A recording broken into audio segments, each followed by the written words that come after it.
tell me, and he told us to stay away from BJ. Police say, hey, listen, man, those guys are flashy, man. They're flashy. You know, these people are not going to handle that. I mean, the law enforcement not going to deal with that. You flash and you put it on their face. And they're filming all their money. And... Yeah.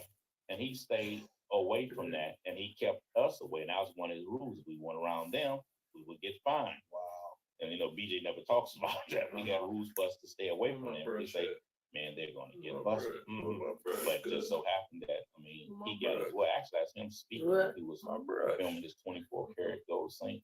That's him talking. You know, over there, good. The guy, money, we rich, goddamn it. That was his second in command, Jack. He I probably moved it. He thought I was spoiled. I probably was. But so now that after they go down, there's all these crack spots throughout the city that are vacant. There's this whole demand and supply that's now dried up.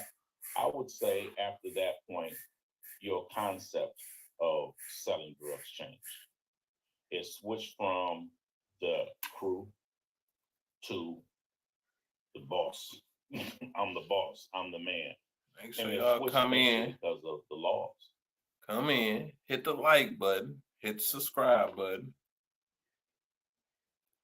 We listening to something that I ain't know. Because of your crew, you got RICO, you got all these different laws, so it basically switched. And that's when I would say you had no order. You had a lot of rogue individuals, because if you had an 8-ball, you were a boss now. You had 10 rocks, you were a boss. There was no order. So, we are the Great Lakes Water Authority, and we know that water is the future. You got a commercial. You were a boss. There was no order. So everybody's decentralized. Everybody's decentralized. It broke the whole concept of order off, because before, if there was a disagreement, the bosses would meet, kind of like the mob. They would have an understanding. They say, okay, listen, this is what's going to happen. And that's what you follow. Detroit been a plug from the heroin era. But now it broke up everything. Everybody's free agents. And then that's when you start getting more of the government starting to come in and flip guys and starting to gather information, especially in Detroit. You had a lot of murders at the time. So really, you had no order. I ended up getting locked up after that. I went to Juvenile for, I hate to say it, but 2 counts first-degree murder, felony firearm. Okay. For how long? That was before they made the law that you could be charged as an adult. Okay. How old were you? Like 14, 15. And you caught 2 murders? Yeah, we understand. It's Detroit. These things happen. Okay. Basically, if you want just some of the details, just real quick. It's unfortunate, but our bosses were cowards. I mean, and they knew we were another generation coming up, and we came from old school, and we could get to it, so to speak.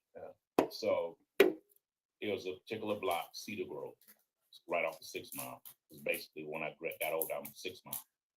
And they sent us to basically throw everybody off the block, because at that point we had control of the block, but it went through a real bad drought at the time.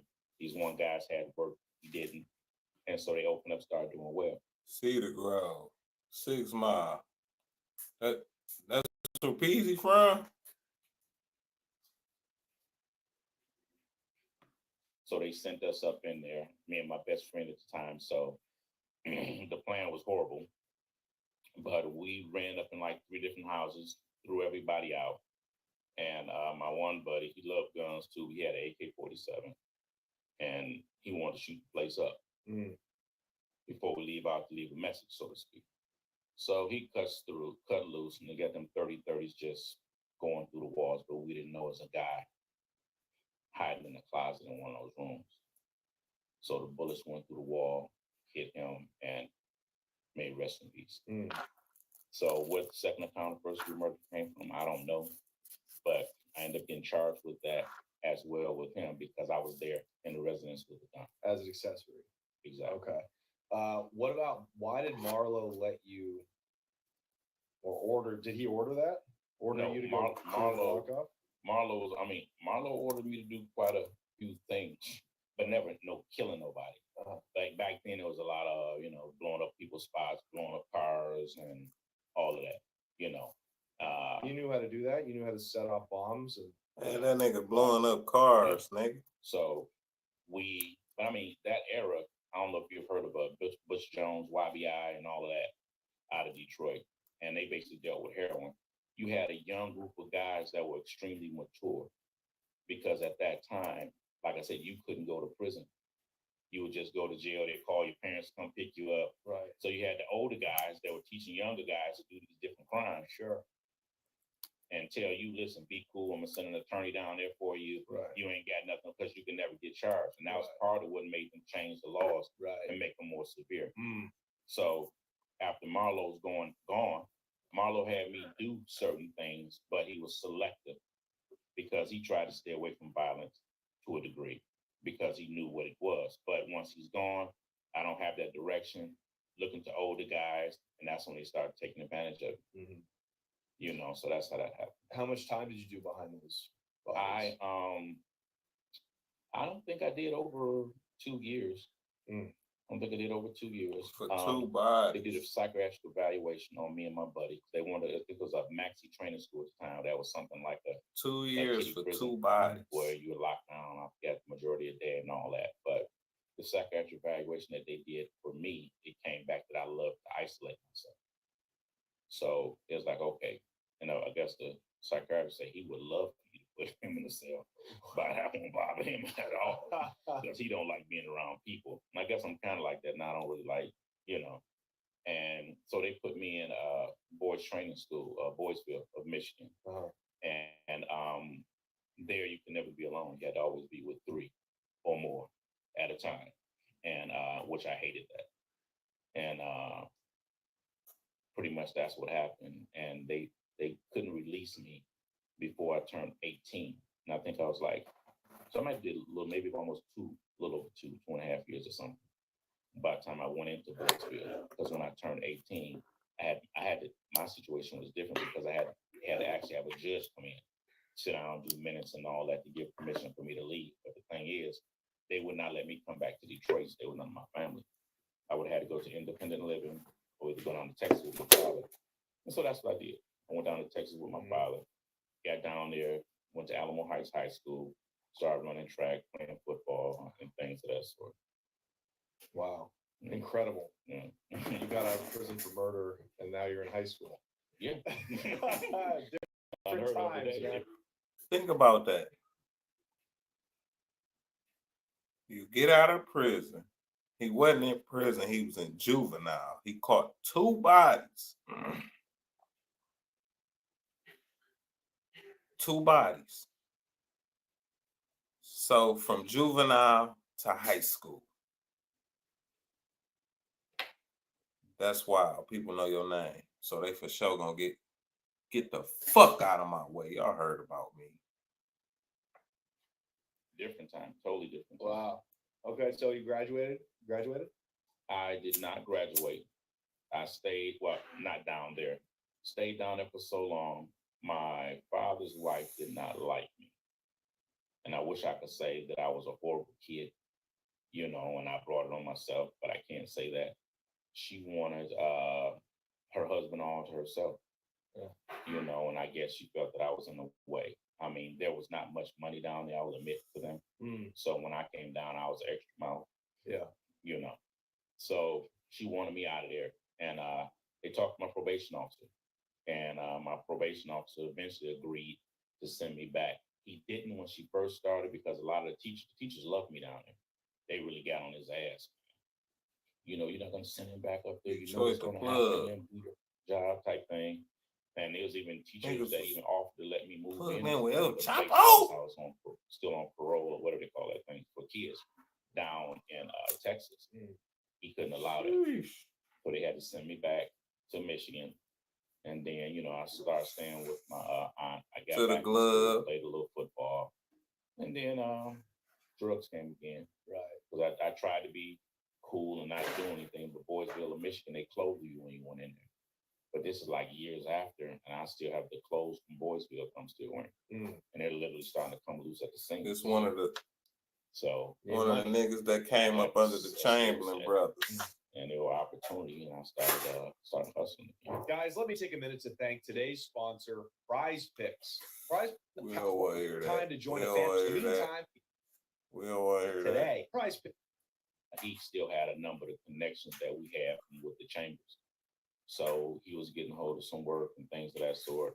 He wanted to bring me along so I could always put a good plan together. We started going up to Muskegon, Michigan and selling crack. And I mean, we would get up there and it was kind of rough, but then I came up with a formula that we would sell 2 for 10 or 2 for 20 or something. Gimmick. And we started moving quick. So we would get off the bus early in the morning, go on the strip. So they was going to Muskegon.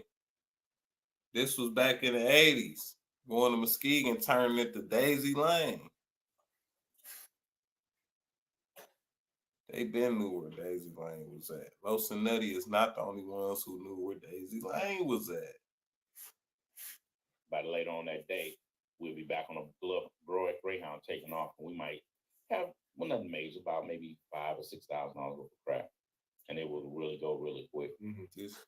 But going back in the day, that's a lot. Clothes and all that. That never happened. So. Are you forward thinking? Are you like, did you see that long term, if you want to survive and make real money, you need a wholesale connect to cocaine, to powder cocaine? Or are you still not thinking that grandiose? At that time, the dream was of a key of cocaine. That was the dream. Drug dealer's destiny is reaching a key. If you get a key, man, you were 1,000 grams. Exactly. So, I mean, this was the dream, but nobody ever knew. Y'all heard the white boy. Woo! I don't know if y'all can see what I see. He fascinated though. This Detroit shit got his head turned. How to get to it. Yeah. Because the unfortunate part, and I mean, shout out to my people. I love my people, but nobody's going to help you get there because everybody wants you to be a worker bee. So they're going to basically try to suck the life force out of you and turn you into a workhorse, and they be the one that riding good and all of that while they're trying to keep you down. And that was the process. Man, you continue, I'm going to front you this, I'm going to front you that. Yeah. But they put their elbow, foot, and wiggle their toes in the damn drugs before you get it.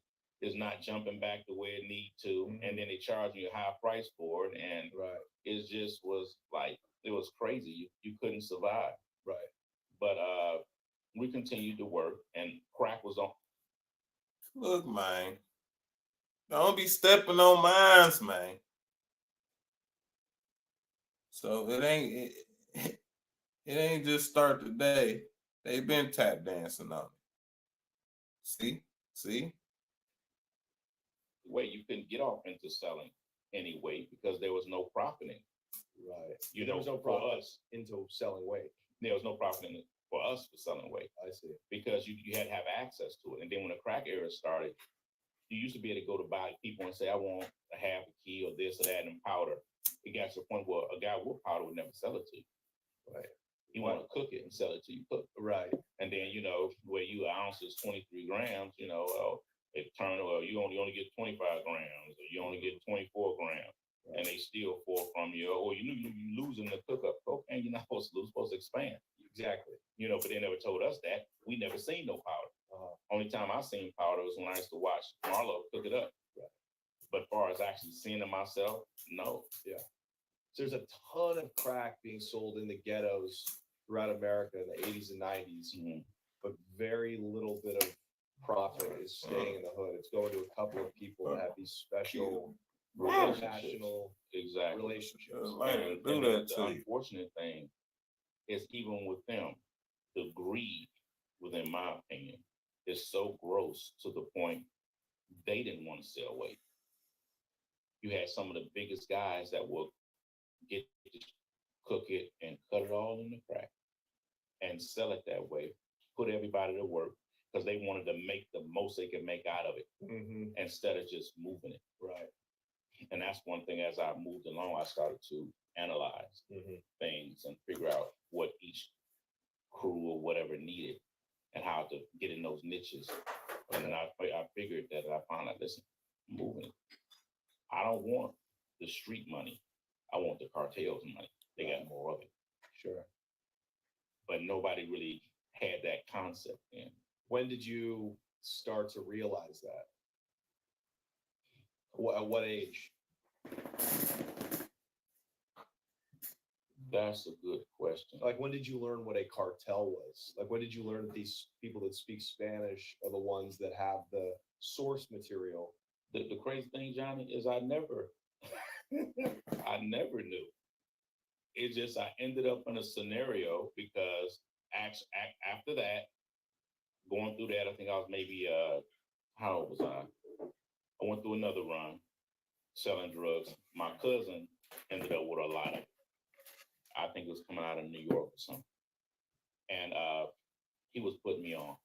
I'm moving it. But I'm mostly selling like bricks, half a brick, so on and so forth. But he would never give me powder either.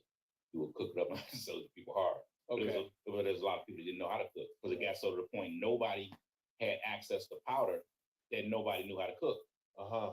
Because everybody was buying it hard. So you had a very select group that knew how to cook, which you would hear later on that it would be like cooks in the neighborhood that would cook for everybody. You know, and they would get so much of a percentage off of whatever they cook because the art of cooking was lost. Right. You know, so and your cousin was giving you these large amounts, half keys, whole keys, but already cooked up. Already cooked. And then you just charge a markup to your distributors, to your street. Actually, what I started doing, I switched in. Well, I still had some crack, still couldn't let it go. But I had guys that wanted to buy halves and wholes, but all hard because they didn't know how to cook. So what I would do, and that's why I guess I can say I got the concept because I became valuable to him. So I understood that I would help him move his bag, and then I could take longer with mine. So whatever I would get, he would let me cut it up and take forever because I was constantly moving his. Man, what the fuck?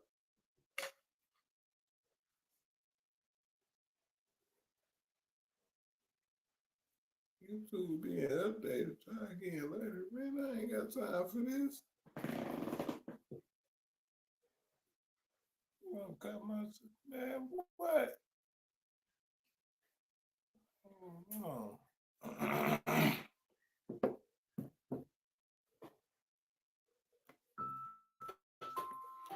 And they better take me back to a place. You know what I'm saying? We continued to work, and all right, there we go. You couldn't get off into selling anyway because there was no profit. Right. You There know, was no for profit us, into selling weight. there was no profit for us for selling weight. I see. Because you had to have access to it. And then when the crack era started, you used to be able to go to buy people and say, I want a half a key or this or that and powder. It got to the point where a guy with powder would never sell it to you. Right. He wanted to cook it and sell it till you cook. Right. And then, you know, where you ounces, 23 grams, you know, well, it turned, well, you only get 25 grams, or you only get 24 grams. Right. And they steal 4 from you, or you losing the cook up. Cocaine, you're not supposed to lose, supposed to expand. Exactly. You know, but they never told us that. We never seen no powder. Only time I seen powder was when I used to watch Marlo cook it up. Right. But as far as actually seeing it myself, no. Yeah. So there's a ton of crack being sold in the ghettos throughout America in the 80s and 90s, but very little bit of profit is staying in the hood. It's going to a couple of people that have these special international relationships. And then the unfortunate thing is even with them, the greed within my opinion is so gross to the point they didn't want to sell weight. You had some of the biggest guys that will get to cook it and cut it all in the crack and sell it that way, put everybody to work because they wanted to make the most they could make out of it instead of just moving it. Right. And that's one thing as I moved along, I started to analyze things and figure out what each crew or whatever needed and how to get in those niches. What the scenario, because after that, going through that, I think I was maybe, how old was I? I went through another run selling drugs. My cousin ended up with a lot of, I think it was coming out of New York or something. and he was putting me on. I'm moving it, but I'm mostly selling like bricks, half a brick, so on and so forth. But he would never give me powder either. He would cook it up and sell it to people hard. Okay. But there's a lot of people that didn't know how to cook because it got so to the point nobody had access to people. I still had some crack. Still couldn't let it. I was looking for weed, actually. So I'll fast forward you. I had actually stopped hustling. I stopped hustling because I had a girlfriend didn't want me doing it and all that. Like they say, any great movie won't put a damn woman in it, right? And she wanted me to stop, so I'm broke. She's giving me money, but I'm working jobs. I'll pay her back and all of this. So she ends up getting into it, falling out with me. They always want you to stop. You meet them doing what you're doing, now they want you to stop. Like, you can't change me. But it's crazy. We either die or go to jail, or go to jail or die. And then we be like, you was right. I should have quit. But at the time, how I'ma quit? This how I got you. Not only did I get you like this, look around, you got what you got because of what I do. You live how you live because of what I do. But don't none of that matter in the end, because them trying to get you out the game when they trying to get you out the game, if it end bad, which 99% of the time it do, they was right. Let's continue. She wouldn't start dating a guy that was what? Selling drugs. Mm-hmm. So I call her one day, talking to her, and then gets up talking crazy. And he gets on the phone and starts talking, you a bum, you ain't this, you ain't that. I'm like, do you know who I am? I'm thinking about I'm all world with drugs. You know what I'm saying? So at the time, my brother is getting bales of marijuana out of Arizona. Okay. I don't know it, but he's constantly coming over to my house and he's bringing the Mexicans away. They need to use a computer. They need to use, so I'm letting him, man, listen, money good, man. You need to come on, man. I'm not doing it. Girlfriend don't want me to do it. You little bitch ass. But I'm not going. He's kind of right. No, he was totally right.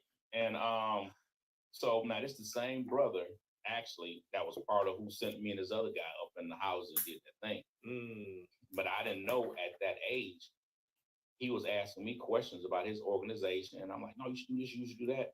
I'm not knowing that he's using me because I don't know the knowledge that Larry Chambers then put in me. So he's picking your brain. He's picking my brain and I don't know it. Because I'm just young, just telling him from what I seen Marlo do. And so his organization got really big, but it was from my planning, but I didn't know it. So when he comes back with these Mexican guys, I need him back because he know how to put a damn plan together. Yeah. But, I'm not paying attention to all that. So anyway, bitch left me.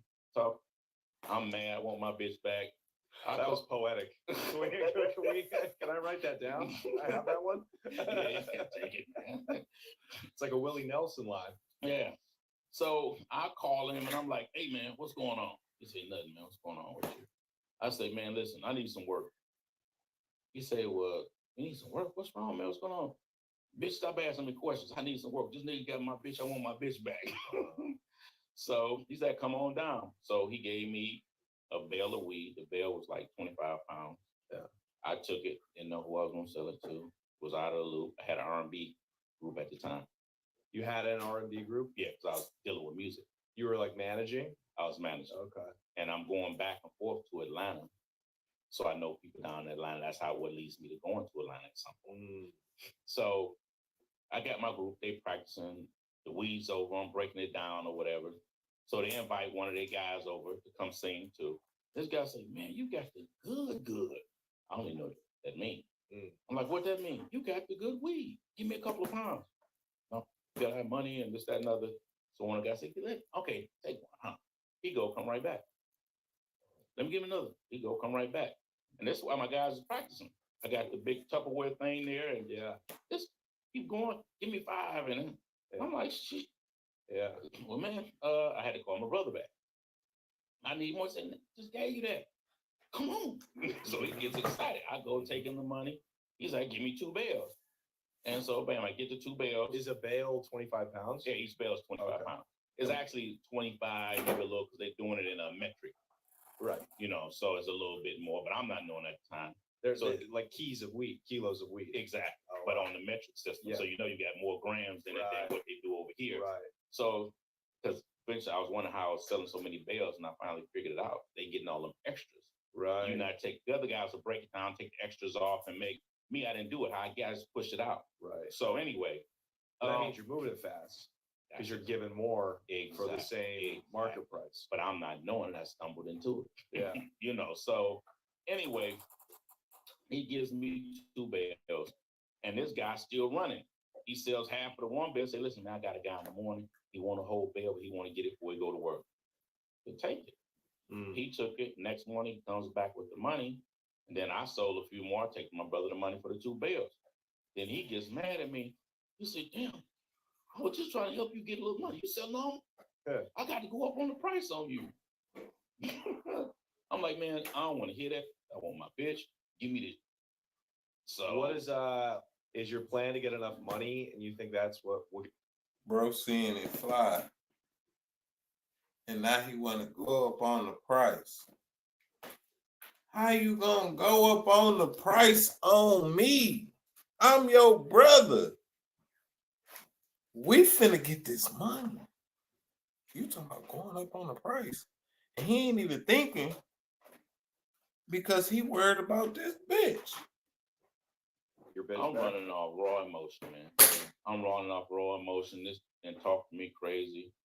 I got the skill to make meals, bitch, and I'm about to show you. I'm about to run it up. The mentality in the ghetto is very strange, and I don't understand it to this day. You're selling more drugs, therefore your price goes up. Tell me in what economic universe that makes sense. It makes no sense. And you got enough money, you get your bitch back. No. You get a new one. Yeah. The white boy know what I'm saying. Running back. The white boy know. The white boy even know. Very.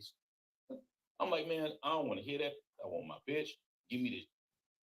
So what is your plan to get enough money? And you think that's what will get your bitch I'm back? running off. Listen to the white boy.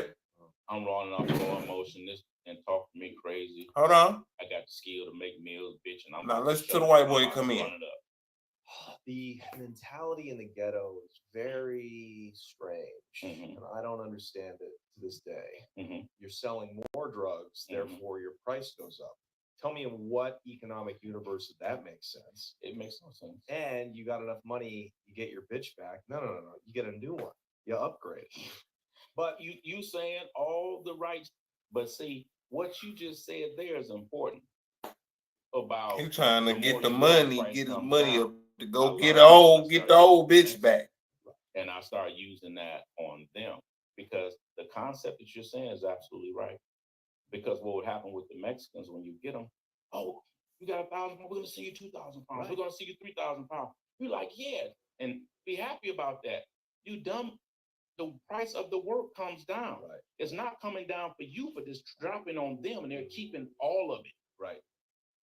But we don't know that. It's volume. They understand the concept of time and less transactions, But see, make dropping the wholesale price because you doing business, we doing loyalty. Right. Business and loyalty don't go together. 2 different concepts. This is capitalism. What does loyalty have to do with that? If you want loyalty to this business, bitch, I'm gonna charge you a tax, a loyalty tax, because it's to your brand. Right. Because we're not doing business. So you're absolutely right. I mean, exactly what you said was spot on. So I'm still in the ancient, archaic form of thinking. I want my bill on the same bitch back. But you're moving it though. Like you are now becoming invaluable to these international connects because you're the salesman. What do you think makes you a good salesman? What made me a good salesman is that I wasn't going in I wasn't concerned about what she made. My whole thing is I want to move it, move it, move it, move it. Yeah. And my whole thing is I want to be the best. And not from the best of, oh, I want to be the best because I know the workforce runs the bag. So if I'm the workforce, I run the bag. What I say go. And as you said, the problem that you pointed out came because the Mexicans started to notice that he started to move a lot faster and they started to ask questions. He started to increase and then they started to keep the price the same on it. And I say, listen, man, why you keep charging me the same price and going up on me, but you get more work? So I started to argue with him. And so what I do, I started to play, started to slow down. Because now I know he's getting pressure from them. They seen he can work fast. Wow. And so they started to squeeze him. And so he has to come drop the price on me. And so I started to go back and forth. The wheels started clicking. I get my bitch back. I got rid of the bitch too. Mm-hmm. You know, so ego. Exactly. He was getting 750 pounds at the time. Who's that? My brother. Okay. I basically run through all of it, but he had to split it with the guy that was coming up from Arizona. The guy take 350, he take 350 or however it breaks down. So what I noticed is when that next load came, I ran through all of it. That he had to start pulling back from his people and pulling out the street. And so when he got done, he had to put a call in down to Arizona, and the Mexicans down there told him to go hit the like button from the other guy. Hit the subscribe button. And it get wet. I mean, the load had just came in. I sold it all within a matter of hours. Wow. How many people did you have picking up from you? At that point, what I did, the crazy thing about it, Johnny, is I didn't know how this weed would go. To this day, I don't know what's good weed and what's bad weed. I don't know. Yeah. But I knew guys that from dealing with cocaine, and they knew guys with weed. And so I just tapped into them. And they just would come get it and they bring the money back. Yeah. And that's just how it went. To this day, I don't know what good weed, I don't know none of it, but I just knew guys that could reach out to other people that knew people because I'm really an introvert. Yeah. So we went over, grabbed the rest of it. I moved the rest of it. Within that one day, that 750, it was gone. So down there, which you'll find out when I go a little further about this little black girl I met at an Arizona stripper. Taught me that all Mexicans were greedy. Because when you out of town, and I started to see it. Most of the weed out of town, from where I'm from, when you go out of town, they split. And that weed trash. So I know where he was at. It was like a day and a half. And why they thought like it didn't matter because they weed was that bad. They just told the other guy. To this day, they weed that bad. You in the way. Right. You just deal with it getting up there. So they increased again. And that's when I started saying to my brother, because I started knowing my brother was giving the weed to his people that were not paying him. Because he's a big cream puff. They're not paying him in there, And then I finds out that he's charging them less than he's charging me. But I didn't get into that because I see where this is going. Make your money. I don't care. Because I'm moving it so quick anyway. So eventually I end up with all of it, but they went to him. And what they did, they told him to bring me down for a party that they were having. He didn't want to bring me. So they held up the work. So he agreed to come down, but he had to bring me down to Arizona. So when he brings me down to Arizona, we went to a strip club. He took us out to a strip club called the Body Shop. Where in Phoenix? What's this? Tempe? Is that the name of that? Tempe? I think it was in Tempe. It's a suburb of Phoenix. Yeah, it was Tempe. And then later on, we went down to Tucson. Later on, we went down to Tucson. But right then, we were in Tempe in the Body Shop. And so they wanted this guy from Detroit who's moving all these thousands of bricks in a day. They want to meet you because. But I'm not knowing this, but I kind of figure it. Wow. Okay, we get down. We go in the Body Shop. They have their little relative. We always call him Joe Pesci because he looked like Joe Pesci, and he spoke English horrible. But he's standing next to me. Now the guy that was in charge of bringing the stuff, but they had to split with my brother at the time was not my brother. So, but the little midget guy's sitting next to me, and so he's like, "Man, this girl, she's my friend. This girl, she's looking at you, my friend." I look over. She couldn't be looking at me. So I'm looking like she got to be looking at somebody. Okay. She got to be looking at somebody else. And man, I said, no, she's looking at you. He said, no, listen, my friend, she's looking for you. I look again, and she over there dancing and wiggling and shaking and all this. And I'm like, no, she ain't looking for me. So I keep my head straight. And then he tapped me. He said, my friend, here she comes. Here she comes. I look up oh my God, this Coco goddess walking straight at me in stilettos, baby. And I'm like, man, skin looked butter soft. She came and sat down on my lap, threw her legs across me. And wow. And she's like, I know, she said something like, oh, so you wasn't gonna give me no eye contact. Man, I'm shaking like a Las Vegas crap tape. Man, I'm nervous as hell. I'm like, well, listen, if you wanted me, you should have came over. She said, I did. I'm like, okay, well, what's the problem? And there's no problem. I just want to know, are you available? I said, what I said? I said, if you're looking for me, you just got to take what you want. And she whispered in my ear, take it. Oh, damn, that's pretty bad. So, me and her, she gave me her number. She came and got with me that night. We didn't mess around or nothing. But come find out, I will find out later on that she was dating the Connect's uncle that was giving them the marijuana. But she never said nothing. So really, she eyed me coming in with them, and she knew, but I didn't know. Okay, but she would be very valuable later on. But anyway, okay. Right. She'll come into play. Good. Exactly. So we end up going down to. So what was the point of what kind of business did you discuss? I guess you're going to get to that, right? Okay, I apologize. No, you're good. We went down to Tucson. And I hadn't heard nothing about Tucson except from Biggie. Come back.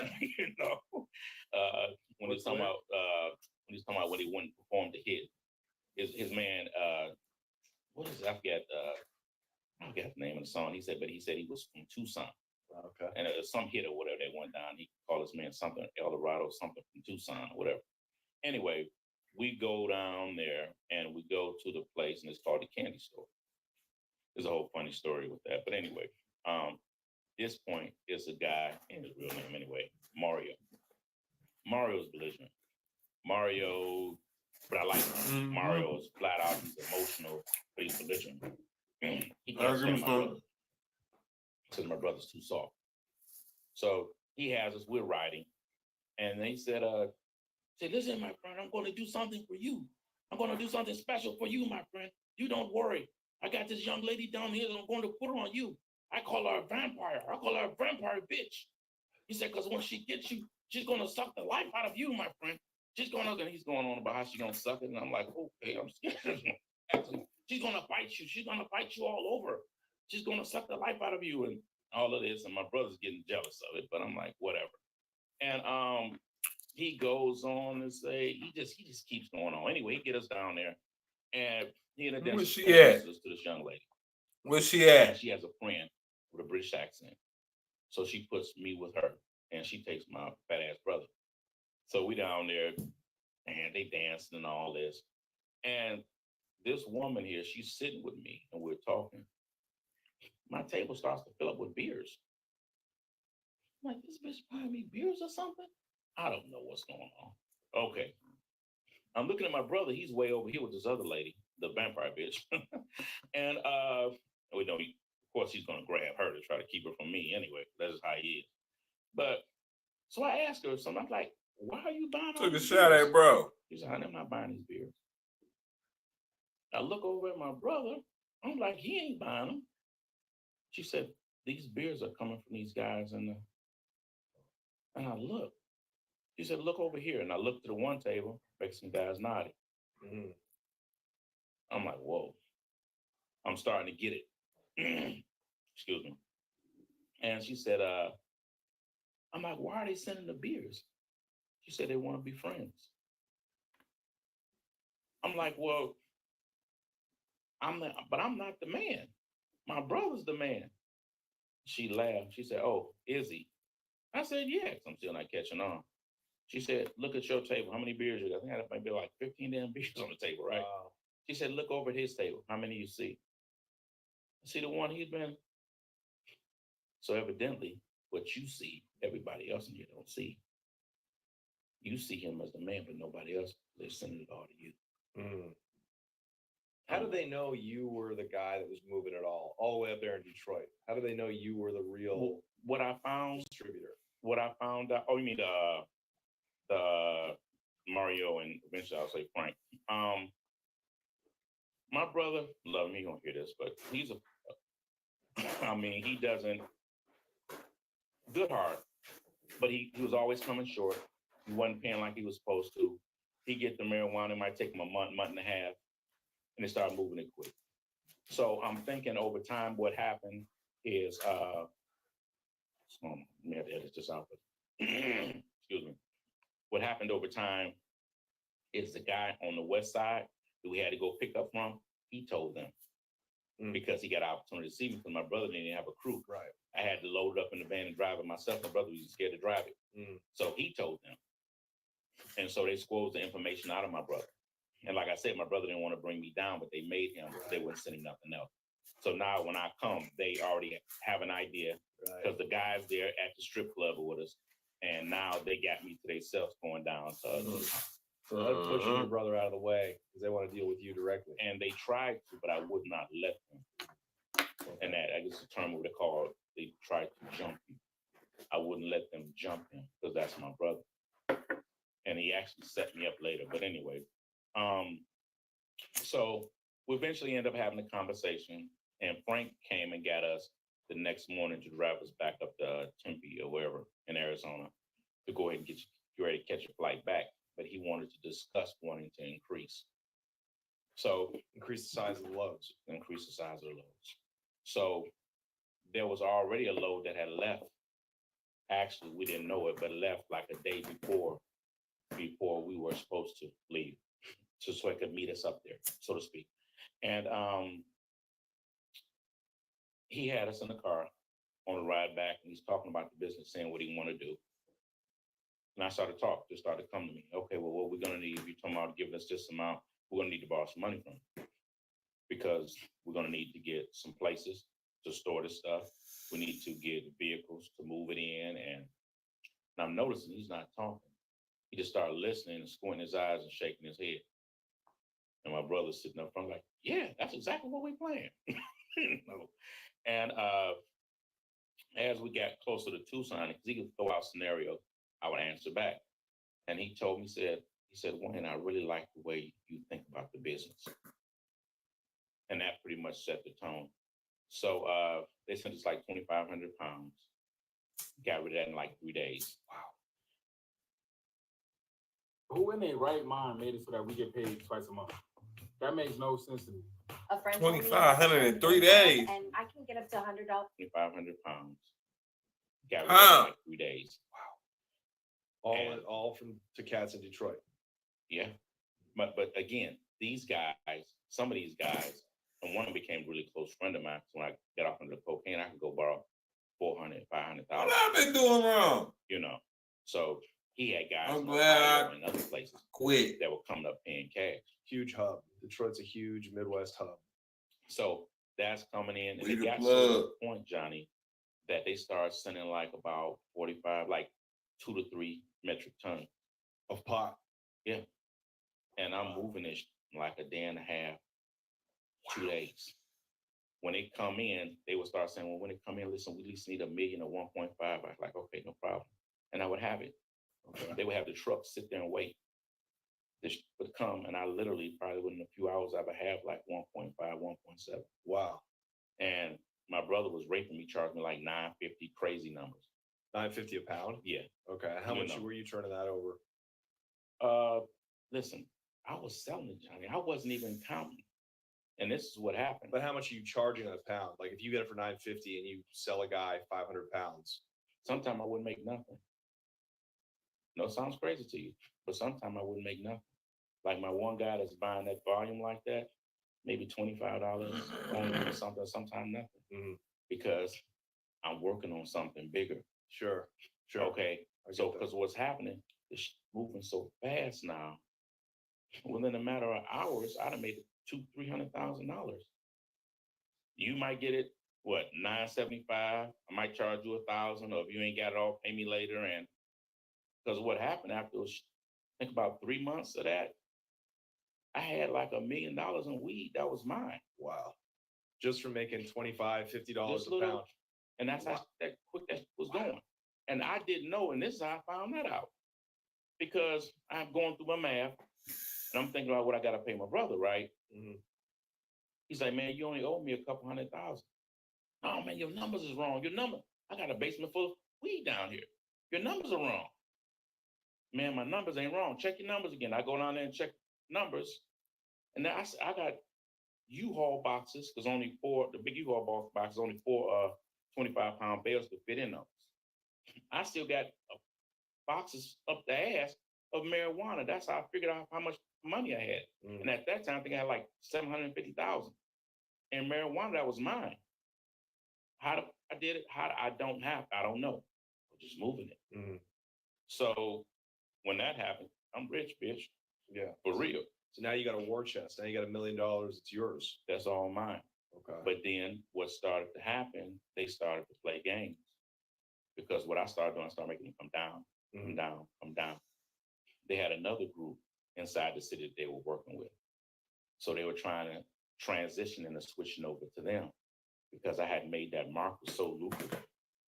So the whole thing was to switch the market over to somebody else, charge them a higher price, Right. and just have the customers go to them. It's the Right. same weed. Fascinating. But what they didn't know, I had a cousin over there that was on that team, and I'd had him working with me.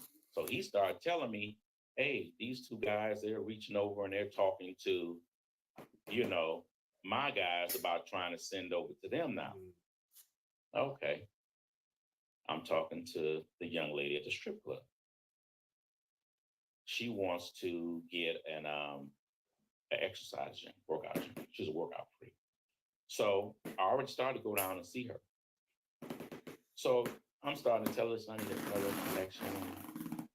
Well, I don't know, baby. I might have something for you, and da-da-da-da. So I'm feeding her money. Mhm. That's what Detroit do. We feed bitches. You know what I'm saying? And she ends up introducing me to a guy named B. Them boys in Detroit some Brian. tricks. But he has a weird name, so just call himself Brian. So she had me at, I think the hotel's the Phoenician out there. Phoenician, I can't remember what city in Arizona. But I know, I guess Michael Jordan and Charles Barkley used to go out there. I think it was like $1,000 or $1,500 a night or something like that. Real bougie bitch. But anyway, she has him come out and meet me. He has Scottsdale? Scottsdale. That's it. Scottsdale. So she has him come out to meet me, and we're sitting and we're talking. We're talking about the amount of volume that I'm looking for, and I'm And telling this is a Mexican guy as well. it's the Mexican guy. Let me ask you before we go further.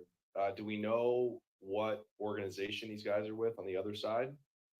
Are they with a cartel? Of what kind of?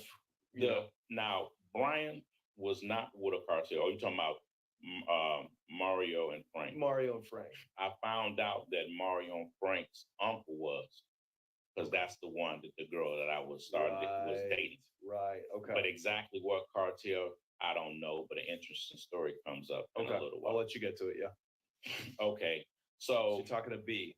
talking to B, we're talking, and I'm telling him the volume I want. He said, I need volume. I need volume. I need to at least be able to put my hands on 2 to 3 tons Per month. I was doing that, Johnny, in less than a week. Right. But I'm not telling him that. I'm just telling him what I need. Right. Okay. Now, from my old head, this is important. My old head told me, with dealing with those individuals down there, never tell them you have money to buy. Just tell them you can move it. And the reason why, he said, because there's informants down there. And their job is to set you up. But they can't make no money if you don't come with cash, because they get a percentage of the money. Wow. So if you say you don't have no money, they're going to say you and move on. Right. Wow. So mind-blowing tip. Exactly. So that's what I'm telling him. I don't have the money, but I can move it. I have the money, but I can move it. So she used to date him when they were younger. So he really wants to give her. He's in love with her. Beautiful girl, And I had that problem too. So anyway, what happens is He said, well, listen, how do you feel about going across? I ain't trying to go over there. He said, listen, my friend, I could take you across. We could talk to some people. And so he eventually took me over at some point, and we met with the Tijuana cartel. So that's how that started. And you went down into Tijuana. But it wasn't, not yet. We're just talking right now. All right. Okay, but he's eventually going to take me. So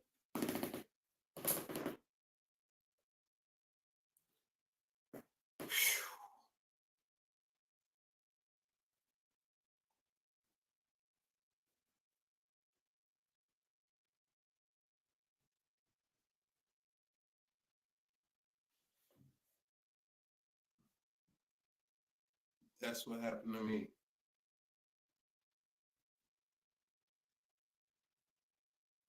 But I'm gonna continue. let's give you a look. Okay, so he said he's going to call some people. So she comes back. Now, at this time, it's kind of crazy. She's beautiful, but she likes to work out. And maybe work out a little hard sometimes. So at this point, I'm supposed to be giving up the ass. Okay. But she And doesn't even give you. Yeah. no, I haven't. I never took it.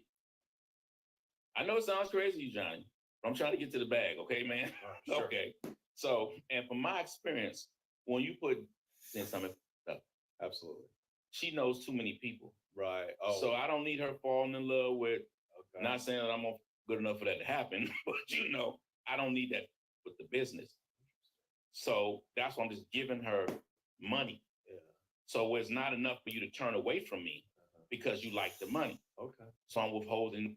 Oh, you just redeemed yourself. The whole audience thought you were simp of the year. I'm on my way, baby. Okay. I'm No. on my I way. like this. Work All right. with me, Johnny. Work No. with me. I'm coming alive now. Hell yeah. No. Okay. Respect. Okay.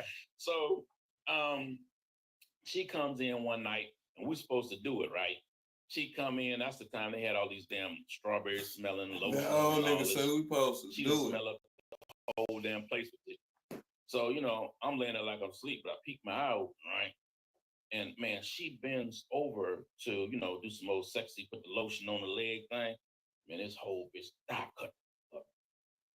I mean, like bodybuilder. I'm like, what the I didn't know, but I found out later she gets in bodybuilding competitions. Oh, I thought you were gonna say she was a man. Oh. Y'all, it's on the connect. You want the rest of it? I put the description to this content and the link to this video in the description. And I'll be back with another one.